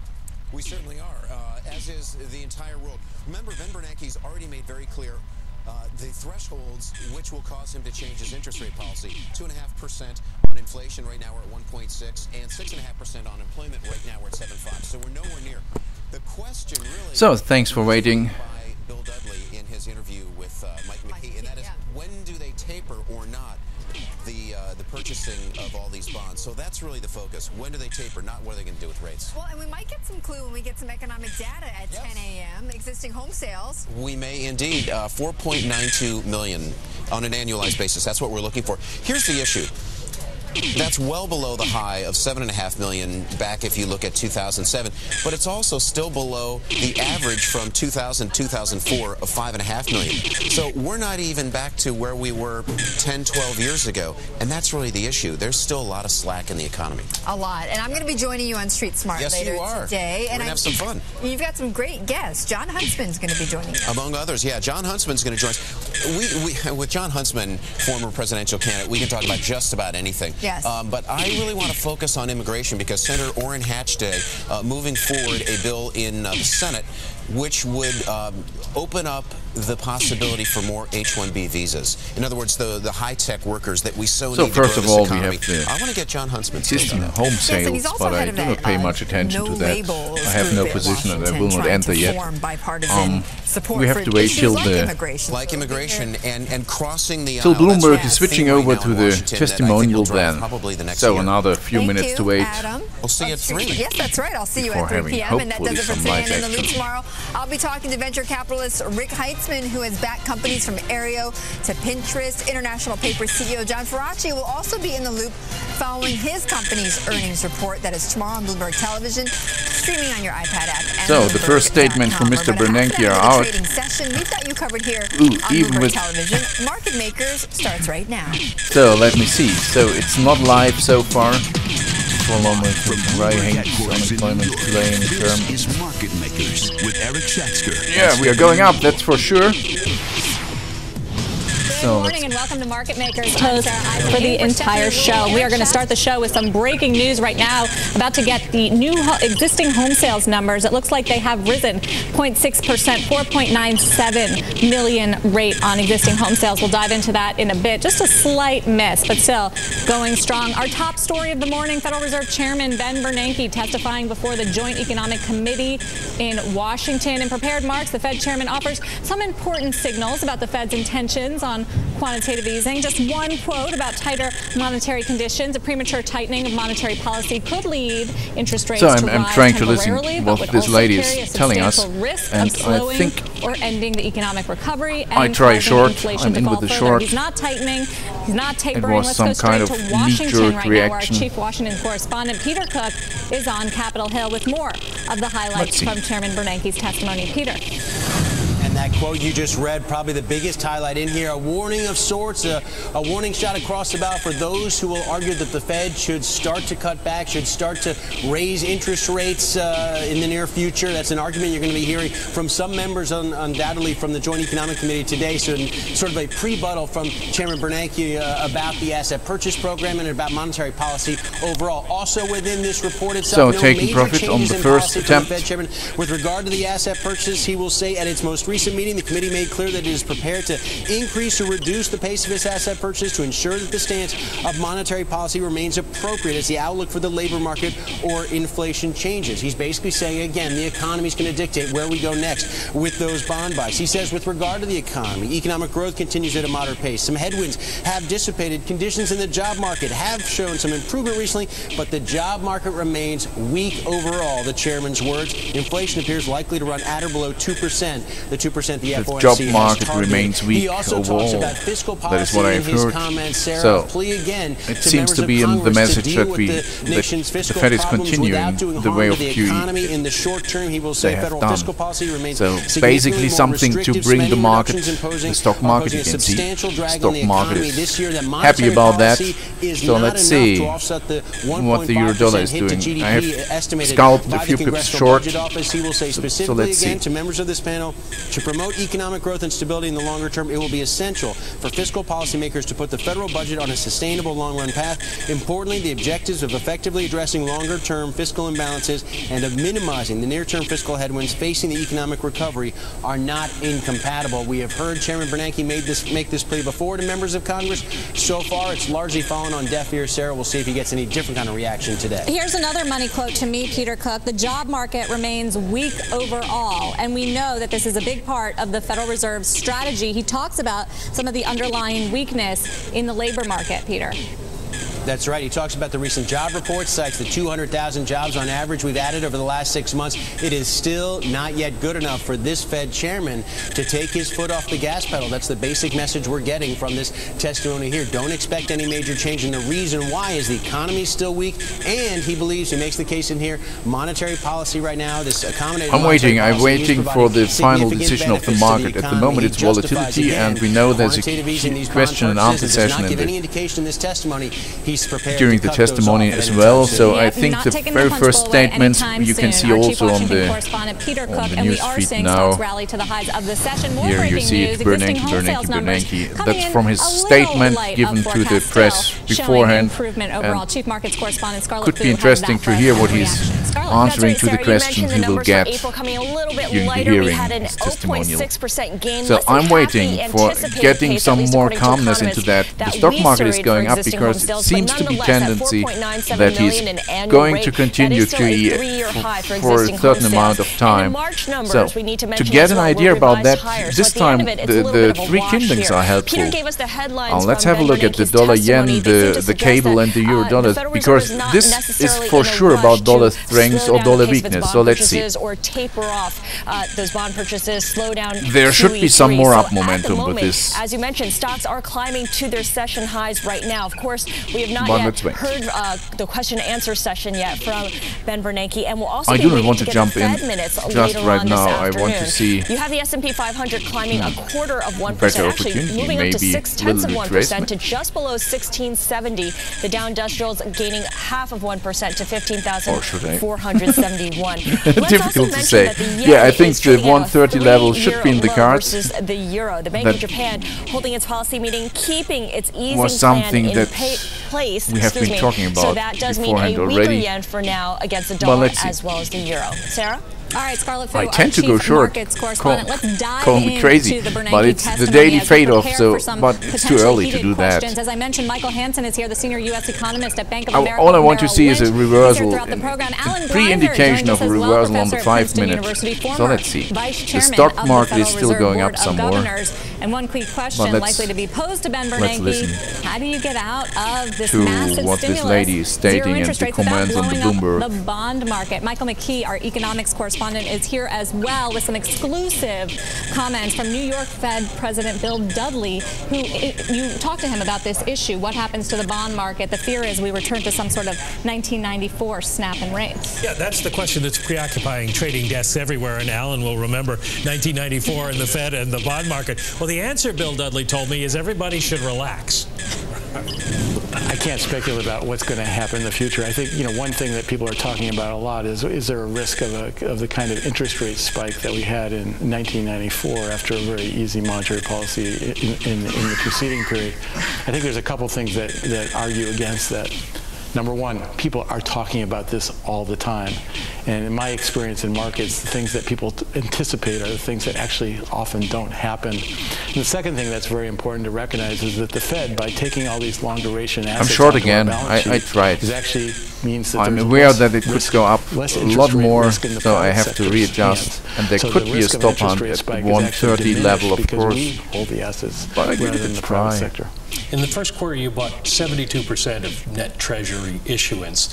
If the CBO's budget projections are correct, next year you'll buy 100% if you I've explained earlier what makes me feeling comfortable with being short in this environment. It's the daily trade-off. So the last 25 to 50 pips. So even if we are going up another 50 or 75 pips, there will be this daily trade-off. But okay, the price I may have to pay is that I have to stay in front of my screen another 2 or 4 or maybe 6 hours. Treasuries is very large relative to the current issuance rate. So we don't think we're anywhere near close to having some risk on the market functioning side. What about in the mortgage-backed security market? You own a substantial amount of that market now. You're buying more than 100% of it all the time. Is there going to be a market left when you're done? Well, again, on the market functioning side, so far in the agency mortgage-backed securities market, we see virtually no signs of any problems with market functioning. Now, could that change going forward? Possibly, and that's just something that we monitor. That's one of the potential costs of our asset purchase programs. And if we see this cost of market noise level is reducing. We'll certainly consider that in our calculus in terms of what to do next. Going to your comment about the exit strategy perhaps being stale, how important is it for the Fed to shrink its balance sheet as part of that strategy? Do you need to sell off mortgage securities? I want to be sure that there is no stop hunt before sending in the next level. Well, I think that we have the tools to run a very effective monetary policy that keeps inflation, around our target of 2%, no matter how big our balance sheet is. The ability to pay interest on excess reserves, for example, allows us to manage monetary policy effectively, even with a very, very large balance sheet. A balance sheet even bigger than the balance sheet that we have today.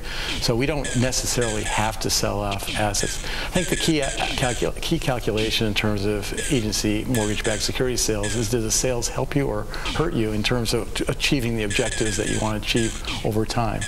One could argue that selling agency mortgage-backed securities could run risk to market functioning, could increase the risk of an upward spike in interest rates, could increase the risk of the Fed having zero remittances of For me, it's really interesting to see what the big boys are making with this. Usually we expect a weekly turn on Wednesday, in the middle of the week. Could be also early tomorrow morning. That tells you, along with the fact that the labor market is still struggling, that the Fed isn't ready to take its foot off the gas pedal yet. They haven't figured out exactly how they're going to do that. That's something that they are working on. No question about it. Perhaps the market's getting a little ahead of itself here. The reaction to the Ben Bernanke testimony so far in the headlines that we've seen: 10-year yields plummet to the lows of the session, 188. The dollar plummets. Alan Blinder people getting ahead of themselves, talking about tapering? Absolutely. And, you know, you've been watching this. About every 10 days or so, the markets get hyper excited about, oh, it's going to end or it's going to taper or what.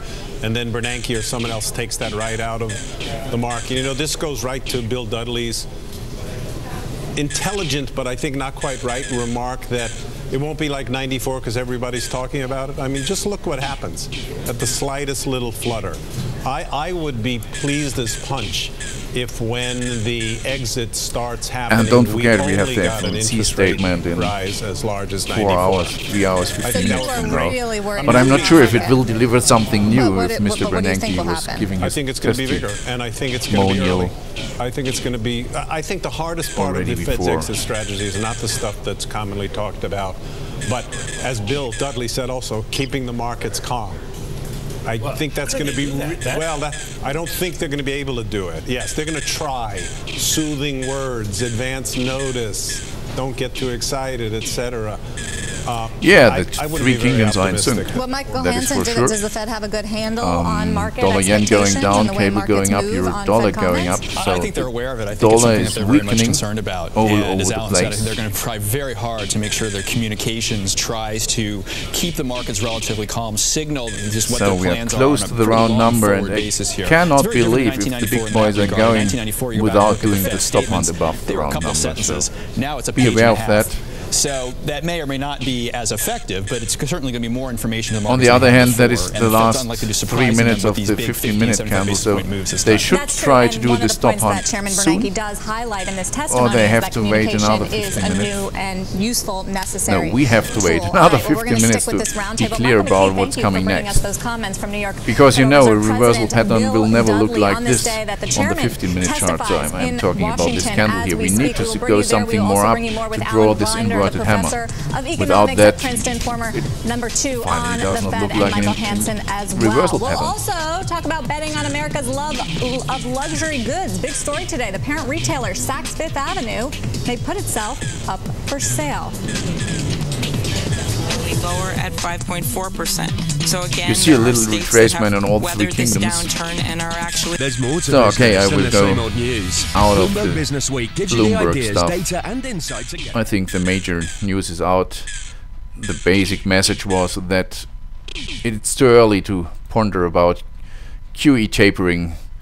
We need still some improvement on the job market.